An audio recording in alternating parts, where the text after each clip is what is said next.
Om Shanti. Good morning. अव्यक्त मुरली 18 जुलाई 2021। बाबा का मीठा मीठा पत्र हम मीठे मीठे बच्चों के मीठे मंथन के लिए। मंथन शुरू करने से पहले सर्वशक्तिमान शिव बाबा का वरदानी हाथ अपने सिर के ऊपर महसूस करते हैं और उनकी सर्व शक्तियों भरी किरणों के नीचे बैठ जाते हैं। महसूस करें, मैं मास्टर सर्वशक्तिमान आत्मा हूं। ये मुरली अव्यक्त बाप दादा के रिवाइज कोर्स 16 फरवरी 1988 की अव्यक्त वाणी है। मुरली का शीर्षक है सदा उत्साह में रहकर उत्सव मनाओ। ये उस दिन की मुरली है जब महाशिवरात्रि का पर्व था और बाप दादा की पदरामणी 16 फरवरी को हुई थी। तो उस उपलक्ष्य में बाप दादा ने जो महावाक्य उच्चारे, उस मीठी मुरली का हम मीठे बच्चे मंथन करते हैं। बाबा ने कहा, आज विश्वेश्वर बाप, विश्व के ईश्वर, विश्वेश्वर कहते हैं ना उनको, अपनी विश्व की श्रेष्ठ रचना व श्रेष्ठ आदि रत्नों से अति स्नेही और समीप बच्चों से मिलन मनाने आए हैं। आदि रत्न किसको कहा जाता है? जो सतयुग की शुरुआत में पाठ बजाने आए, अर्थात सतयुग में आए, उनको आदि रत्न कहा जाता है। तो बाबा कहते हैं अति स्नेही और समीप बच्चों से मिलन मनाने आए। विश्वेश्वर बाप के बच्चे तो सर्व विश्व की आत्मा है, बाबा के तो सारे विश्व के बच्चे हैं। लेकिन जो ब्राह्मण बनते हैं, ब्रह्मा मुख वंशावली, वो समीप के बच्चे हैं, क्योंकि ब्राह्मण आत्माएं आदि रचना है। बाप के साथ साथ ब्राह्मण आत्माएं भी ब्राह्मण जीवन में अवतरित हो बाप के कार्य में सहयोगी आत्माएं बनती। चेक करें, क्या मैं आत्मा परमात्मा के कार्य में सहयोगी बनी हूं? अवतरित होना मतलब क्या हुआ? हम कलयुगी थे, अब संगम युगी बन गए, तो हमारा चेंज हो गया ना। तो ये महसूस करना मैं आत्मा इस तन में हूं, है ना, तो अवतरण बोलते हैं। बाबा कहते हैं कि आज के दिन बाप भी बच्चों का जन्मदिन मनाने आए हैं। ब्राह्मण जीवन के अवतरण का जन्मदिन, जब हम बाबा के बनते ना, जिस दिन हमको ज्ञान मिलना चालू होता है, वो हमारा जन्मदिन हो गया, अलौकिक, है ना। तो बाबा कहते हैं बच्चे बाप का जन्मदिन मनाने के उमंग उत्साह में, खुशी में, और बच्चे बाप बच्चों का जन्मदिन। लेकिन जैसे शालिग्रामों की भी पूजा होती ना, इसलिए बाबा ने कहा बाप दादा बच्चों के इस ब्राह्मण जीवन को देख स्नेह और सहयोग में बाप के साथ हर कार्य में हिम्मत से आगे बढ़ते हुए देख हर्षित हो रहे हैं। तो बाबा, हम बच्चों का बर्थडे मनाते हैं, हम बच्चे बाप का बर्थडे मनाते हैं। बाबा पूछते हैं आपका भी बर्थडे है ना? क्योंकि बाबा जब इस सृष्टि पर आया पहली बार, तो उसके बाद ही बच्चों को अडॉप्ट किया, तो उनका भी जन्मदिन हुआ। रूहानी बच्चे तो तभी बने ना।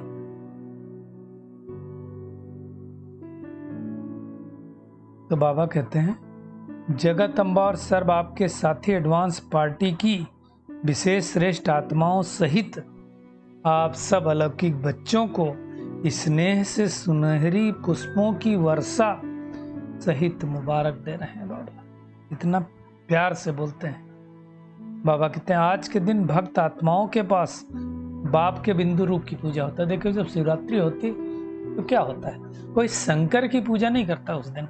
किसकी पूजा करते हैं? शिवलिंग की पूजा करते हैं। क्यों? सोचो, क्यों शंकर की नहीं करते हैं? रहस्य है ना, क्योंकि कलयुग रूपी रात में परमात्मा शिव निराकार है, वही आते हैं। तो निराकार शिव है, शंकर देवता है, शिव परमात्मा है। ये समझने की बात है।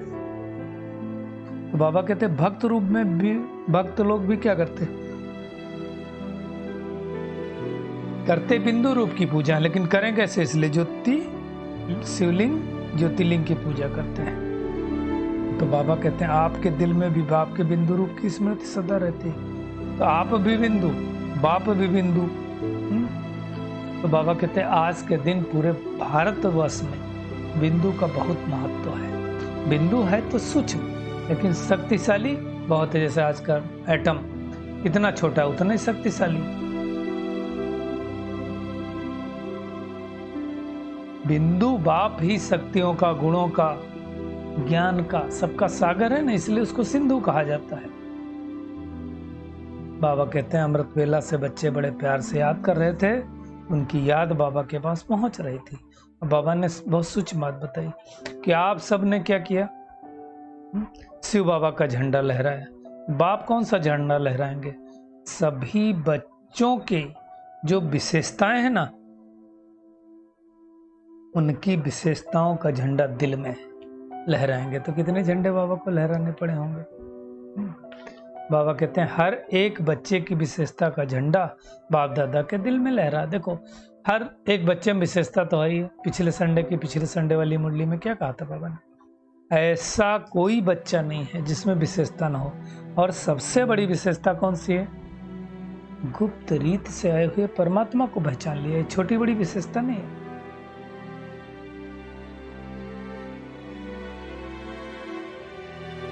बाबा कहते हैं दुनिया में तो क्या करते हैं?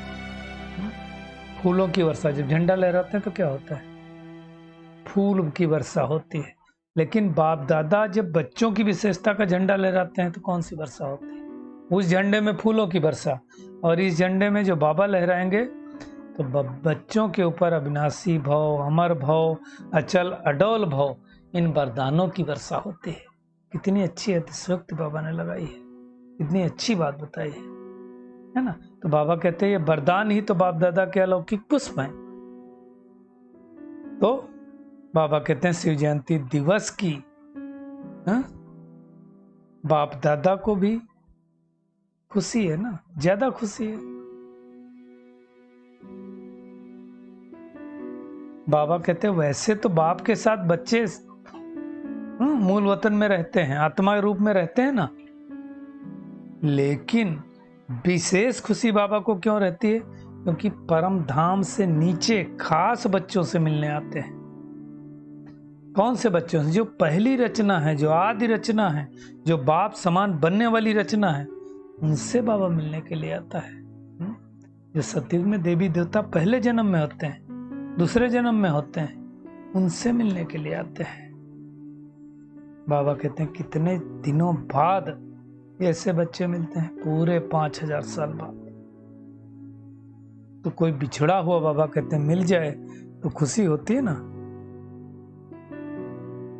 तो अवतरण दिवस की आज परिभाषा बाबा ने बताई कि अपने बिछड़े हुए बच्चों से फिर से मिलना। जैसे हम बच्चे क्या कहते हैं? हमको परमात्मा मिला, बाप मिला। तो बाबा क्या कहते हैं? हमें बच्चे मिले। तो बाप को अपने आदि रचना पर राज्य। आदि रचना वही सतयुग की आदि वाली, और आप सब आदि रचना हो। अब बाबा ने उससे भी सूक्ष्म बात कही कि आदि रचना तो मतलब क्या हो गया? देवी देवता सतयुगी वाले। बाबा कहते हैं क्षत्रिय तो नहीं हो ना, सूर्यवंशी जितने हैं वो सब आदि रचना। मतलब सतयुग वाले जो 2 करोड़ आत्माएं हैं वो सब आदि रचना। ब्राह्मण से देवता बनते हैं ना, तो ब्राह्मण आत्माएं ही आदि रचना है। अनादि तो सब है, सारे विश्व की आत्माएं अनादि रूप में परम धाम में रहती हैं। तो वो तो बाबा कहते हैं सब रचना है। लेकिन आप अनादि और आदि रचना। हम कितने भाग्यशाली हैं। बाबा कहते तो डबल नशा है ना।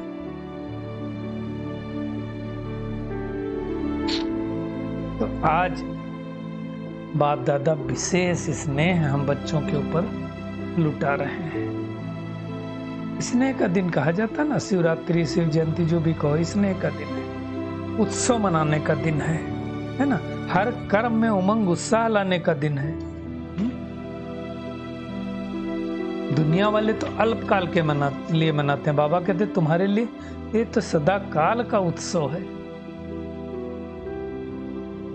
जब कोई उत्सव मनाते तो क्या होता है, खुशी रहती ना, हर घड़ी उमंग उत्साह रहता है ना। और उत्सव में करते क्या है, नाचना गाना खेल देखना खाना, यही तो होता है ना। कोई भी उत्सव में देखो यही होता है। तो बाबा कहते हैं ब्राह्मण जीवन में सारा दिन क्या करते हो, सेवा भी करते हो तो खेल समझ कर करते हो, बोझ तो नहीं लगता ना है? जैसे दुनिया में दिमाग का काम कोई आत्माएं करेंगी तो थक जाती हैं, है ना। आप क्या बोलते हो, सेवा का मेवा खा करके आए हैं, है ना।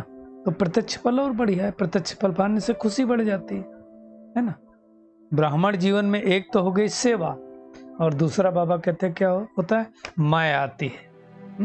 अब माया वाली बात बाबा ने कही तो हम बच्चे हंसते हैं, तो बाबा कहते हैं उनको सुनकर हंसते हो।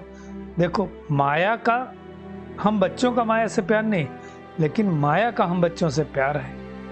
बाबा कहते हैं आपका प्यार नहीं लेकिन उनका प्यार है।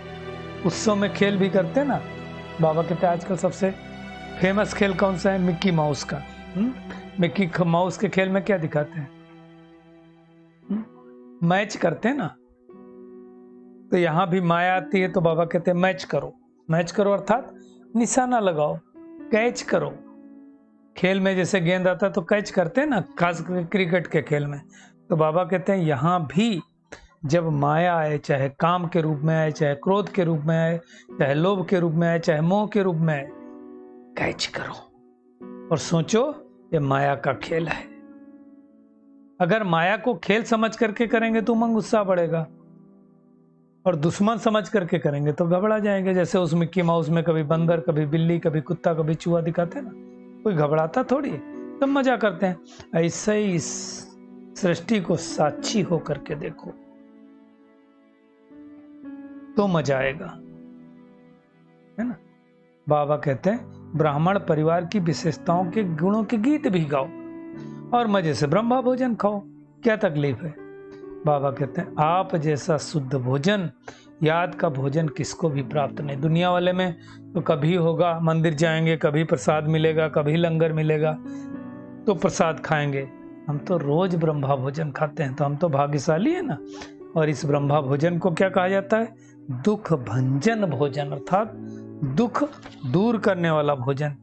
याद में बनाया गया भोजन सब दुख दूर करता है। अन्न से, मन से, तन से, सब तरह से हम तंदुरुस्त हो जाते हैं, शुद्ध हो जाते हैं। बाबा इसीलिए कहते हैं अगर धन भी अशुद्ध है तो अशुद्ध धन खुशी को गायब करता है। इसलिए ध्यान रखें, अगर हमको तन और मन तंदुरुस्त, मन खुश चाहिए तो धन भी शुद्ध सात्विक होना चाहिए। बाबा कहते हैं नहीं तो क्या होगा, धन आएगा 1 लाख लेकर के आएगा, लेकिन चिंता पदम गुणा दे करके जाएगा, और चिंता पर बैठने वाले को कभी खुशी नहीं हो सकती। इसलिए आप देखो जो बहुत कमाते ना बेईमानी का, ऊपर से कितना भी हंसते रहें, अंदर से उनको खुशी नहीं होती है। तो हमको भोजन परमात्मा की याद का करना है, जिससे अन्न मन दोनों तंदुरुस्त हो, तन और मन, और धन भी हमको शुद्ध सात्विक ईमानदारी का कमाना है ना। अन्न का प्रभाव पड़ता है ना मन के ऊपर, धन का प्रभाव अन्न के ऊपर, अन्न का प्रभाव मन के ऊपर पड़ता है। इसलिए हमें बहुत ध्यान रखनी है। याद में बनाया हुआ जो ब्रह्मा भोजन है ना, वो दवाई का काम करता है और दुआ का भी काम करता है। याद कान कभी नुकसान नहीं कर सकता। बाबा कहते इसलिए हर घड़ी उत्सव मनाओ, लेकिन याद में रहो, है ना। और मोह के रूप में भी माया आती। बाबा कहते जैसे बंदर का खेल दिखाते ना, तो साक्षी होकर के देखो, माया के चक्कर में नहीं पड़ो। चक्कर में आते हैं तो घबराते हैं। मिक्की माउस का खेल समझ करके खेलो, माया को आने दो, आप उसके साथ नहीं जाओ, माया को आने दो। और खेल में क्या होता है, बाबा कहते कुछ आएगा कुछ जाएगा, कोई जीतेगा कोई हारेगा। सीन अगर बदले ना खेल में तो मजा आता है क्या। एक तरफा गेम हो तो कहाँ मजा आता है। कब मजा आता है, जब कांटे का गेम होता है, टक्कर होता है ना। तो ऐसे ही है, बाबा कहते सीन बदलती रहे लेकिन आपकी स्थिति ना बदले। और यह निश्चय होना चाहिए कि सीन तो बदलेगी, है ना। माया किसी भी रूप में आए, चाहे नीचे गिराने आए, चाहे कुछ भी आए, बाबा कहते उसके खेल को साक्षी होकर के देखो। तो बाबा ने कहा कि ये शिवरात्रि का उत्सव है, उमंग उत्साह दिलाने वाला उत्सव है। इस स्लोगन को हमेशा याद रखो और इस अनुभव को याद करने के लिए 2 शब्द बाबा कहते याद रखो, सदा साक्षी और बाप के साथी। बस बेड़ा पार हो जाएगा, तो माया जीत जगत जीत बन जाएंगे। फिर बाबा ने कोई डबल फॉरेनर्स से बात की। कहते हैं वैसे तो डबल फॉरेनर्स अकेले रहना ज्यादा पसंद करते हैं ना, बंधन में नहीं बंधना चाहते हैं, स्वतंत्र रहते हैं। तो बाबा कहते हैं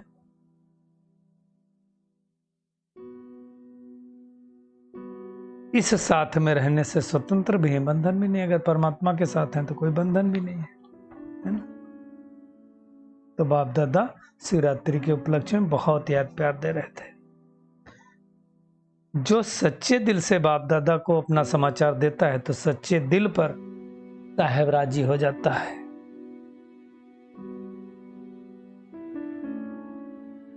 और सच्चे मन से जो भी कमी कमजोरी है वो बाबा के आगे रख दो, कमजोरी से मुक्त हो जाओगे। दे दो बाबा को, समर्पित कर दो। बाबा ये मेरी कमजोरी है, मुझे नहीं मालूम आप कैसे ठीक करोगे, आपको ठीक करना है, तो बाबा ठीक कर देगा। तो आज सारा दिन क्या करना है, एक तो समझना है मैं परमात्मा की आदि रचना हूं। अनादि तो सब है, मैं आदि रचना है। और परमात्मा के साथ साथ हमने भी इस तन में अवतरण लिया हुआ है। हमेशा बिंदु रूप की स्मृति रख करके दूसरे को भी दिलानी है। फिर बाबा ने वरदान दिया, किसी की कमी कमजोरी को न देख, अपने गुण व शक्तियों का सहयोग देने वाले मास्टर दाता भव। बाबा कहते हैं मास्टर दाता वो है जो सदा इसी रूहानी भावना में रहता है कि सर्व रूहें, सारी आत्माओं को जो हमको सुख शांति मिली है, वर्षा मिला है, सबको मिल जाए। वो किसी को कमजोरी को नहीं देखते हैं। अपने द्वारा जो ज्ञान गुण शक्तियां धारण किए वो दूसरों को देंगे और यही भावना रखेंगे कि ये वाली आत्माएं भी बाप समान बन जाएं, सुखी हो जाएं। सर्व आत्माएं कंगाल दुखी अशांत से सदा शांत सुख रूप माला मान बन जाएं।